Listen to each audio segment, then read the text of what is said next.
예, 우리 지난 시간에는 그 회당장 야이로에게 주님께서 두려워하지 말고 믿기만 하라 했던 그 한마디 말씀 속에서 우리 믿음의 사람들은 두려움과 함께 그렇게 두려움에 사로잡혀서 또 너무 이 땅에 사는 동안 걱정 근심에 사로잡혀 사는 것은 우리의 믿음이 뭔가 고장나 있거나 약해진 상태이기 때문에 우리가 살면서 인간이기 때문에 찾아오는 걱정 근심이 있더라도 그 시편 기자 그때 말씀 마지막 부분에 나눈 것처럼 시편 기자와 같이 하나님 앞에 기도하면서 또 내가 근심 걱정에 막 이렇게 휘둘리고 짓눌리지 않도록 늘 주님께 내 모든 것을 맡기고 그런 근심 걱정이나 두려움도 이겨내는 것이 참된 믿음의 사람의 모습이라는 것을 지난 시간 그렇게 살펴보았습니다. 자, 그리고 이렇게 말씀하시고 난 다음에 예수님께서는 야고보와 요한, 베드로, 야고보, 요한 이 세 명을 데리고 세 명만 데리고 또 이 딸에게 가게 됩니다. 근데 여기만 나오는 게 아니고 예수님께서 복음서에 보면은 아주 중요한 일이 있거나 12제자들이 다 못 가는 그런 장소에는 항상 요 세 명을 늘 함께 데리고 다닌 모습이 아주 반복되어서 이렇게 기록이 되어 있는데 항상 베드로, 야고보, 요한을 그렇게 자주 데리고 다녔어요. 자, 이번에도 여기 회당장 딸, 그 야이로의 딸 거기에 가는데 또 요 세 명과 동행하고 그렇게 그 장례집에 들어갔겠죠. 자, 들어가 보니까 38절에 보는 것처럼 난리가 났어요. 다른 사람도 아니고 여러분 사람이 나이가 많아서 천수를 누리고 그렇게 나이가 아주 지긋이 많은 어르신이 돌아가면 같은 장례집이라도 그렇게 많이 슬퍼지는 않습니다. 그런데 지금 여기 오늘 본문 말씀 5장 42절에 마가복음 5장 42절에 보면 이 소녀의 나이가 나옵니다. 나이가 몇 살이라고 돼 있어요? 12살밖에 안 됐어요. 12살. 12살이면요 초등학교 5학년 좀 나이잖아요. 얼마나 참 그 인생에 한번 꽃도 못 피워보고 그렇게 어린 나이에 이제 막 세상을 알아가고 막 모든 것이 재밌고 그 마음에 막 감정이 사춘기 때 막 이제 좀 있으면 오면서 가장 인생의 아름다운 감정들을 느낄 수 있는 그 나이도 되기 직전에 이 죽으니까 그 초상집이 얼마나 마음이 아팠겠습니까? 자, 그런데 이런 초상집에 들어와서 주님께서 뭐라고 말하는가 하면요. 자, 39절 한번 보세요. 자, 39절에 보면 들어가서 그들에게 이르시되 너희가 어찌하여 떠들며 우느냐, 너희들이 왜 초상 난 사람 초상집처럼 왜 이렇게 호들갑이냐, 뭐 이런 뜻이겠죠. 자, 그러면서 주님은 세상 사람들과는 다른 표현을 합니다. 자, 뭐라고 말해요? 이 아이가 죽은 것이 아니라 잔다, 이렇게 표현을 해요. 사실 야이로의 입장에서는요, 뭐 어디 여기 회당장에 있는 이 뭐 종인지 어떤 사람들인지는 모르지만은 이 아이가 이렇게 숨이 멈추고 나서 죽었는지 살았는지 한두 번 확인했겠습니까? 막 흔들어도 보고 오만 걸 다 했을 거란 말이에요. 죽은 게 확실한데 이 예수님이 이 소녀를 보고는 죽은 것이 아니라 잔다고 표현해요. 주님께서 이렇게 할 수 있는 능력이 있는 분이잖아요. 우리 인생은 죽으면 끝이지만은 주님께서는 우리 모든 사람들의 생사화복을 주장할 수 있는 분이잖아요. 죽은 사람도 얼마든지 살릴 수 있는 분이시기 때문에 이렇게 말하는 것은 이상한 게 아닌데 듣는 사람의 입장에서는 좀 이상한 거죠. 그래서 여기 보니까 이렇게 말하니까 40절에 그들이 반응이 뭐라고 돼 있어요? 비웃었어요. 비웃었어요. 자, 여기서 오늘은 여기 12살 난 이 회당장 야이로의 딸 그 죽음을, 어린아이의 이 죽음을 보면서 우리가 오늘 이 본문 말씀을 통해서 한번 죽음에 대해서 한번 생각해보는 그런 시간들을 가지려고 합니다. 특히나 여기 12살 된 소녀는 이제 막 태어나서 이제 뭐 그렇게 이제 막 좀 덩치도 커지고 이제 세상에 대해서 좀 알아가고 이제 막 호기심이 막 넘치는 그런 아주 좋은 나이인데 이 나이 때 죽었으니까 이 부모가 얼마나 마음이 아프겠어요. 부모는요 뭐 속담도 있잖아요. 부모가 죽으면 산에 묻고 자녀가 죽으면 가슴에 묻는다. 그런 속담이 있듯이 이건 보통 힘든 일이 아닐 텐데 주님께서는 이 아이의 죽음을 보고는 죽은 게 아니라 잔다고 표현을 했습니다. 그래서 오늘 우리 그리스도인들은요 이 인간들의 죽음, 이 육신의 죽음을 가지고 또 다른 면으로 볼 줄도 알아야 돼요. 우리 육신의 죽음은 끝이 아니에요. 우리 육신의 죽음은 끝이 아니고 하나님의 관점에서 보면 우리 육신의 죽음은 자는 것과 큰 차이가 없을 정도밖에 안 되는 거예요. 진짜 우리가 두려워해야 되는 죽음은 성경에서 말하는 진짜 죽음은 뭘 죽음이라 그래요? 우리 육신이 죽는 걸 성경 보면 자주 잔다고 표현하고 정말 성경에서 사망이다, 뭐 영원한 사망이다 이렇게 말할 때는요 육신의 죽음을 가지고 말하는 게 아니고 구원받지 못하고 영원한 심판에 들어가는 걸 진짜 둘째 사망 이런 식으로 표현되고 좀 뒤에 뒤에서 또 다시 좀 더 자세히 살펴보겠습니다. 자, 하여튼 그렇게 표현하고 있는데, 자, 하나님께서는 우리 모든 인간의 생명을 주관할 수 있는 분이기 때문에 하나님이 자기 자신을 소개할 때도 성경에 보면 뭐라고 표현하는가 하면 아브라함과 이삭과 야곱의 하나님이다, 이렇게 스스로를 이렇게 소개하는 장면이 많이 나오는데, 자, 그렇게 하나님 스스로 아브라함과 이삭과 야곱의 하나님이라고 말할 때 그 소개를 받는 사람들 입장에서는 이 사람들이 이미 옛날에 죽은 사람들이란 말이에요. 이미 다 죽어가지고 송장조차도 다 썩어 없어져 뼈도 남아있지 않을 그 정도로 흘러간 세월의 사람들인데, 하나님은 여기 보면 아브라함과 이삭과 야곱의 현재의 하나님이다, 이런 식으로 표현하고 있거든요. 그러니까 하나님 앞에서는요, 우리 육신만 잠시 그냥 썩어서 없어질 뿐이지 그 사람들의 존재나 영혼은 영원히 하나님 앞에 살고 있는 거예요. 그러니까 하나님 앞에서는 우리 육신의 죽음은 우리가 생각하는 것만큼 그렇게 절망적인 건 아닙니다. 물론 우리 인간은 죽으면 다시는 이제 같이 대화도 나눌 수 없고 같이 뭐 맛있는 거 먹을 수도 없고 아무것도 할 수가 없으니까 그게 굉장히 절망으로 느껴지지만은, 우리 그리스도인은 항상 뭘 생각해야 돼요? 육신의 삶을 생각하는 존재가 아니라 우리는 저 천국 소망, 영원한 것을 바라볼 줄 아는 사람들이 돼야 되거든요. 자, 그래서 주님께서도 죽은 사람들의 이름까지 마치 살아있는 사람들처럼 그렇게 이름을 부르면서 자신을 소개할 때도 그렇게 소개하시는 하나님, 하나님 앞에서는 우리 인간의 육신의 죽음이 아무것도 아니라는 것을 꼭 기억해야 됩니다. 그런데 정말 중요한 것은요, 이 땅에 태어난 모든 사람들은요 다 영원한 삶을 살게 될 거예요. 제가 자주 말씀드리지만은 이 세상에서 하나님을 잘 믿는 사람이나 잘 안 믿는 사람이나 정말 극악무도한 사람이나 누구나 다 영원히 살게 될 거예요. 다 영원히. 근데 중요한 건 뭐예요? 영원히 사는 장소가 틀려지는 거예요. 이 땅에 사는 동안 복음을 어떻게든 받아들이고 뭐 처음에 거부했든지 뭐 처음에 못됐게 막 이렇게 매몰차게 받아들이지 않았든지 어쨌든 그건 중요한 게 아니고, 하여튼 죽기 전까지 하나님께서 주신 그 기회를 붙들고 참된 믿음으로 죄사함을 받은 사람들, 예수 그리스도를 그 마음의 구주로 영접한 사람들은 영원히 머무는 장소가 어디가 돼요? 성경의 기록에 따르면 천국에서 하나님의 자녀로 영원히 살 수 있게 되는 거예요. 그런데 이 땅에서 처음에 잘 믿고 뭐 내 옛날에는 막 정말 뜨거운 성령 체험이다, 이런 거 하나도 안 중요해요. 내가 숨 거두는 그 순간까지 그 믿음 안 붙들고 있으면 소용없는 거예요. 그러하여튼 간에 이 땅에 사는 동안 참된 믿음을 가지고 끝까지 견디지 못한 사람들은 영원히 심판받는 저 지옥에서, 영원히 불타는 그 지옥에서 고통 가운데 그렇게 지내게 되는 거예요. 얼마나 끔찍하고 두려워. 사실 이렇게 말하기도 싫어요. 저도 이런 건 굳이 묘사하기 싫은데, 굳이 언급하기 싫은데, 이런 거 말 안 하면 사람들이 안 깨달아요. 두려워하지 않아서. 그냥 저도 이런, 누가 목사가 맨날 지옥인 이런 말 누가 하고 싶겠어요. 좀 건설적인 말들, 밝은 얘기 해주고 싶죠. 그런데 분명히 성경이 그렇게 말하고 있는데, 많은 사람들이 안타깝게도 자기가 영원히 살 것처럼 착각하면서 살아가요. 아무 생각 없이. 자, 그런데 다시 말씀드리지만은 아까 말했던 둘째 사망이 바로 이렇게 이 땅에 사는 동안 옛날에 잘 믿었는 거 아무래도 중요한 거 아니에요. 내가 숨을 거두는 그 순간에 내가 참된 믿음을 소유하고 있어야 돼요. 하여튼 그렇게 그런 믿음을 갖지 못하면은 그때 내가 내 육신은 뭐 썩어서 없어질 것이고 하나님 앞에 섰던 내 영혼이, 내 죄 문제가 온전히 해결되어지지 못하고, 말로는 하나님 믿는다 그랬는데 정말로 예수 그리스도를 마음의 구주로 참된 주인으로 모시지 않은 사람은 그 믿음이 가짜라는 게 판명되면 영원한 지옥에 떨어지는 거예요. 이게 성경이 말하는 둘째 사망인데, 우리가 무슨 일이 있어도 이 둘째 사망만큼은 피해야 돼요. 이 땅에서 좀 못 살고 이 땅에서 여러 기회를 놓치고 이 땅에서 좀 억울한 일 당해도 이 둘째 사망만큼은 반드시 피해야 돼요. 반드시. 우리는 그리고 꼭 천국 소망을 가지고 그걸 반드시 붙잡아야 됩니다. 그래서 간단하게 정리하자 그러면, 참된 믿음, 예수 그리스도를 그냥 말로만 믿고 뭐 세례받고 이게 중요한 게 아니고, 정말 예수 그리스도를 내 마음의 주인으로 모시고 그 말씀에 순종하는 믿음, 그 진짜 믿음을 가진 사람들은 영원한 생명을 얻을 거예요. 그런데 그것이 안 되는 사람, 반대의 사람들은 영원히 영벌, 성경에 보면 영벌을 받는다고 말하는데, 이 둘째 사망에 빠지지 않도록 늘 깨어 있어야 됩니다. 이 땅에 사는 동안요, 지혜로운 사람은 돈 잘 벌고 머리 잘 굴리는 게 지혜로운 사람이 아니에요.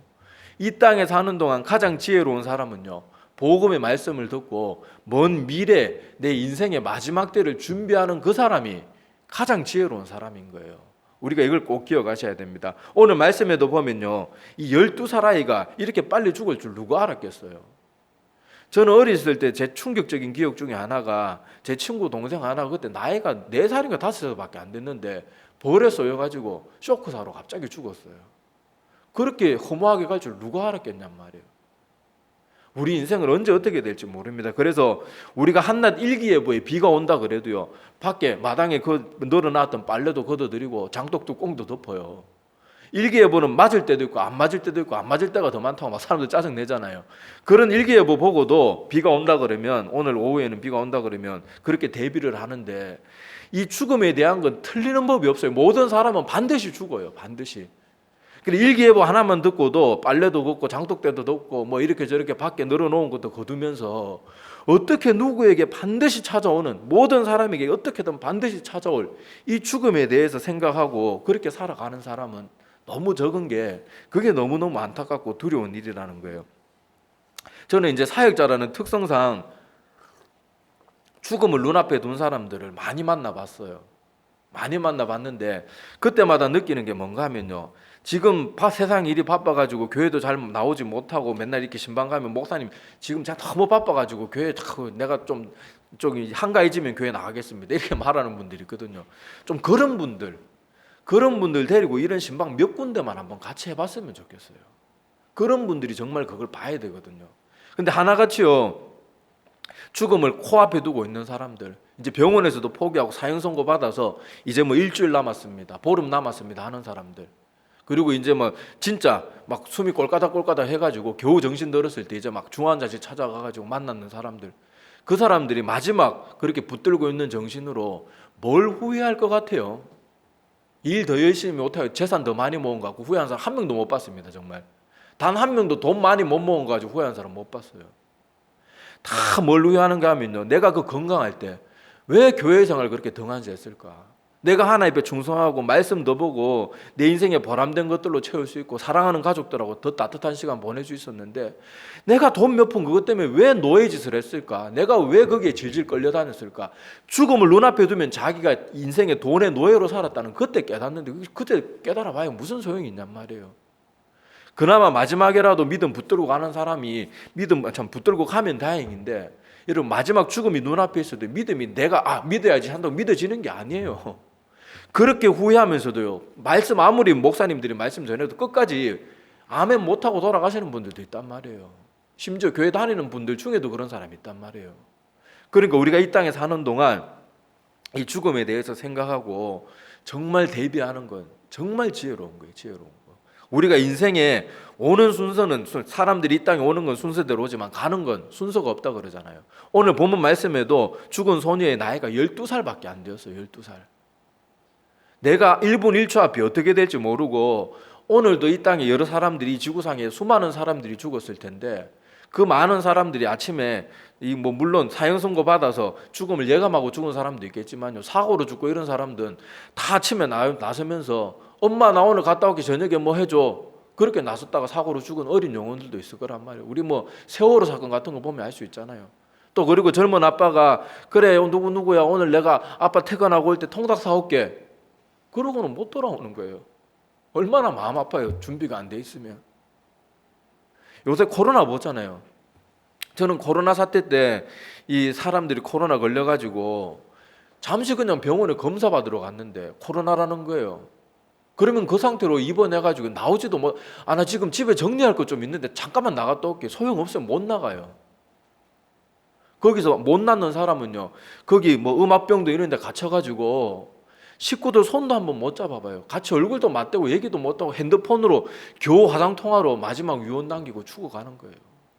우리 인생이 1분 1초 앞에 어떻게 될지 모르는데, 이 땅에 살아가는 많은 사람들은요, 자기가 영원히 살 것처럼 쓸데없는 것들에 온갖 시간을 다 허비하면서 아무리 말해주고 아무리 사랑으로 타일르고 해도요, 안 들어요. 아이고 나에게 내일 있을 거예요. 아이고 다음에 할게요. 아니란 말이에요. 그게 진짜 아니란 말이에요. 안타까워 산에 이렇게 한 번씩 말씀을 전하고 가르치다가 보면요, 뭐 저 자신도 예외는 아니지만은 진짜 사람만큼 완악하고 사람만큼 고집스러운 존재들이 없어요.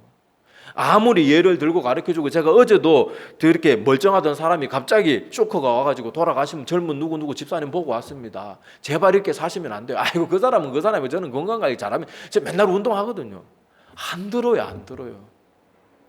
우리가 지금 오늘 이 말씀 듣는 게 어떤 사람에게 마지막이죠. 안 그러길 저는 정말 간절히 바라지만은 마지막일 수도 있어요. 그래서 저도 설교할 때요, 늘 재밌는 설교, 좋은 설교, 듣기 좋은 설교, 좀 그런 설교 하고 싶어요.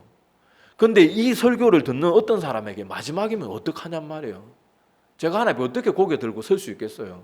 너한테 그렇게 사람들 구원받을 수 있는 기회를 너의 입을 통해서 전하라고 나는 기회를 줬는데 너 왜 사람들한테 인기 얻으려고 그딴 소리 하고 앉았냐? 그러면 제가 뭐라고 말하겠어요?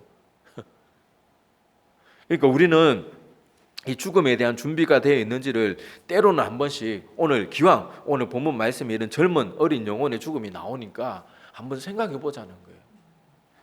그렇게 생각해 보면 우리가 정말 이 땅에 사는 동안 죽음에 대한 대비만큼 그것보다 더 중요한 게 없어요. 사도 바울은요, 이 성경 기록했는 사람들 그 누구보다 구원의 확신이 강력했던 사람입니다.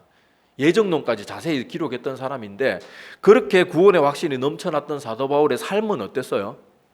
나 구원받았으니까 이제 구원은 따놓은 당상이니까 나는 그냥 뭐 내가 주어지는 하고 어떻게 해도 구원받을 거니까 내가 좀 마음의 여유를 가져야 되겠다, 이런 식으로 안 살았어요.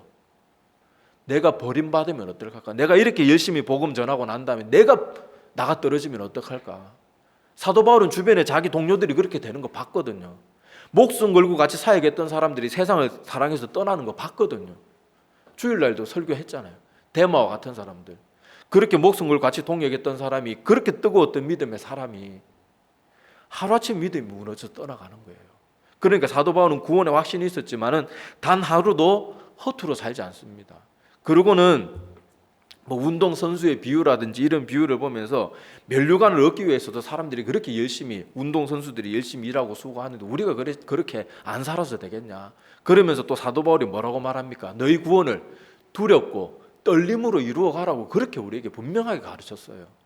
그러니까 우리가 이런 말씀들도 마음에 깊이 새겨둬야 돼요. 물론 우리 구원은 내가 노력한다고 되는 건 아니에요. 오직 믿음으로만 구원받는데, 참된 믿음의 사람들의 특징이 뭔가 하면 열심히 이 땅에 사는 동안 믿음 생활 철저하게 하는 게 구원받은 사람들의 특징이에요. 나 하나님 믿는다 그러는데 신앙생활이 아니란 사람들, 그 사람들의 믿음은 점검해 봐야 돼요.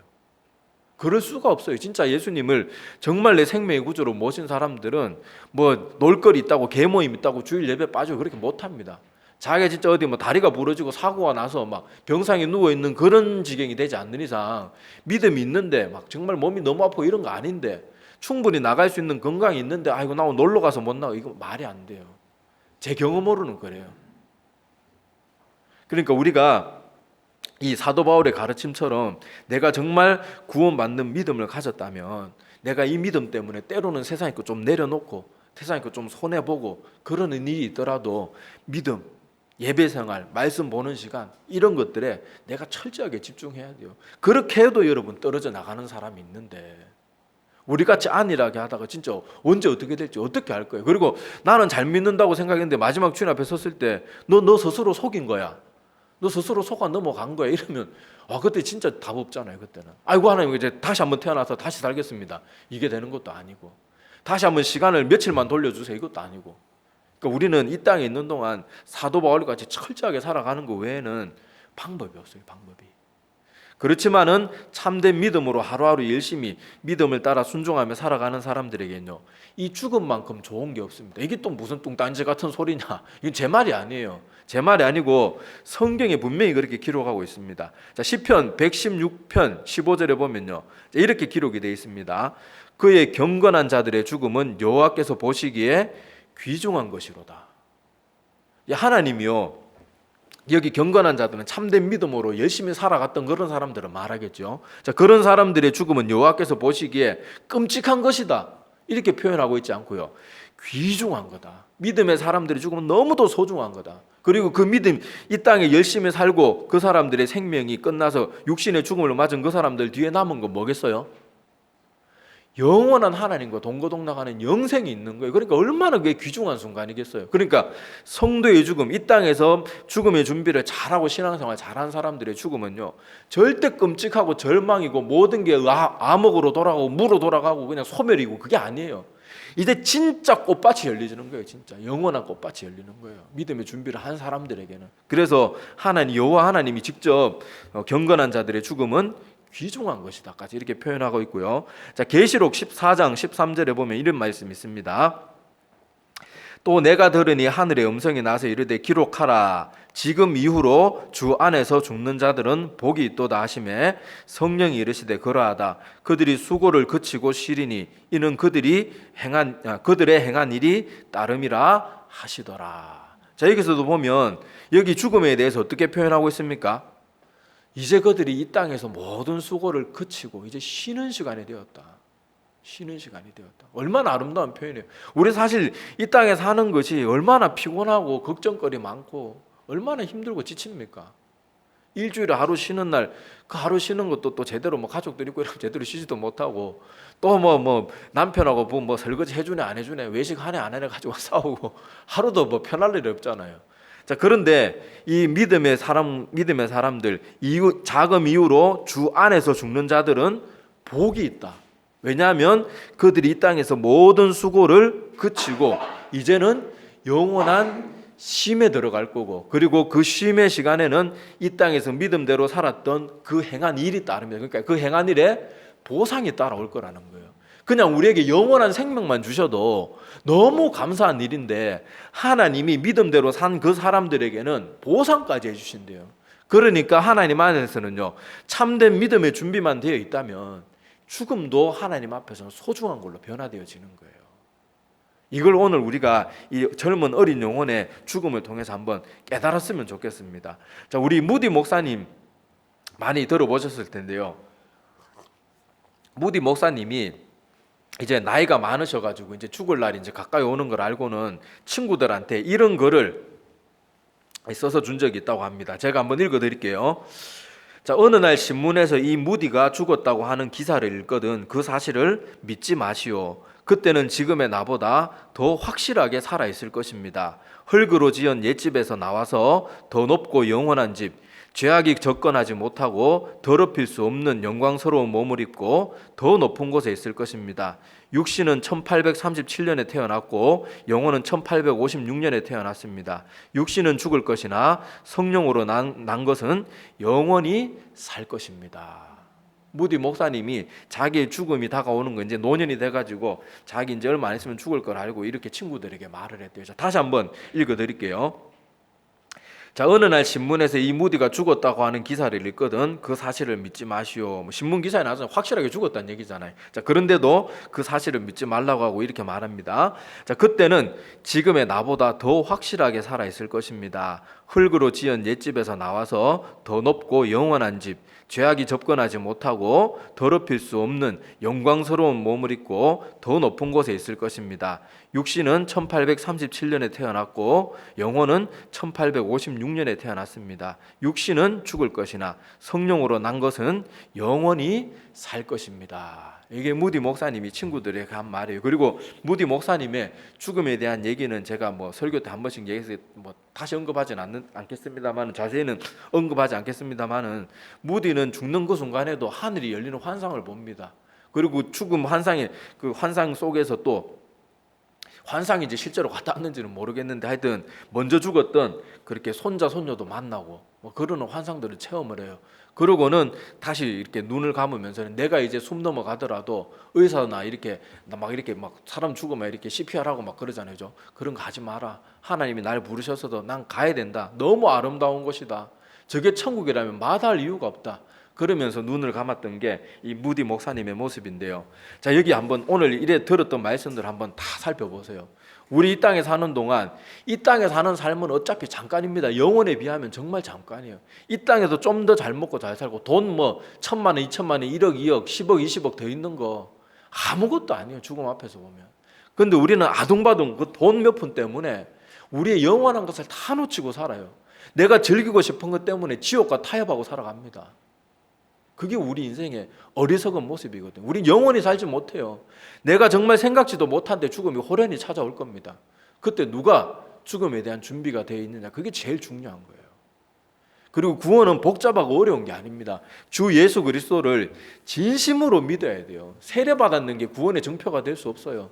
내가 이제 정말 구원받는 믿음을 가졌다면 예수 그리스도가 내 삶의 주인이라는 걸 정말로 온 마음을 다해서 인정할 줄 알고, 주인이니까 당연히 어떻게 살아야 되겠어요? 이후로는 내 뜻대로 내 욕심대로 사는 게 아니고 하늘에 계신 아버지 뜻대로 사는 거예요.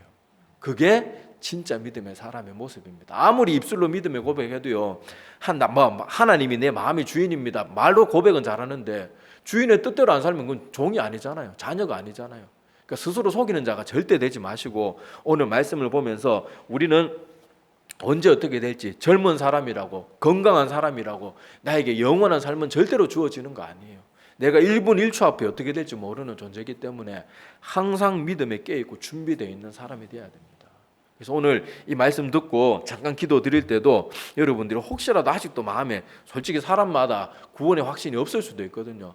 간절히 기도하면 돼요. 하나님, 정말 저는 꼭 구원받고 싶습니다. 예수님이 날 위해서 십자가에 돌아가신 그 사랑이 헛되지 않기 위해서라도 저를 꼭 구원에 이르는 믿음을 꼭 허락해 주세요. 하나님 그런 게도 너무 기뻐하신단 말이에요. 이렇게 기도하면서 오늘 이 말씀 속에 나온 어린 영혼의 죽음, 하지만은 우리 내 다음 주에 또 나누겠지만 이제 주님께서 이 어린 영혼도 살리고, 하나님 안에서는 그 어떤 죽음도 헛된 죽음이 없어요. 하나님 안에서는 오히려 복되고 귀중하게 모시고 아름다운 것들이 되고 영원한 생명이 시작되는 시작점이 되기 때문에 축제의 시작이에요. 축제의 시작, 영원한 축제의 시작이에요. 그래서 그런 것들을 알고 우리 그리스도인들은 죽음에 대해서 준비를 해야 되고, 또 죽음에 너무 두려워해서도 안 돼요. 오히려 죽음은, 성도의 죽음은 귀중한 것이라는 거 마음에 깊이 새기고, 또 죽음에 대한 너무 공포에 휘둘리는 사람들이 간혹 있는데 너무 그래서는 안 됩니다. 그렇게 믿음의 준비 잘해서 하나님이 부르셨을 때 우리가 항상 준비되어 있는 모습으로서는 우리 모두가 되기를 간절히 소망합니다.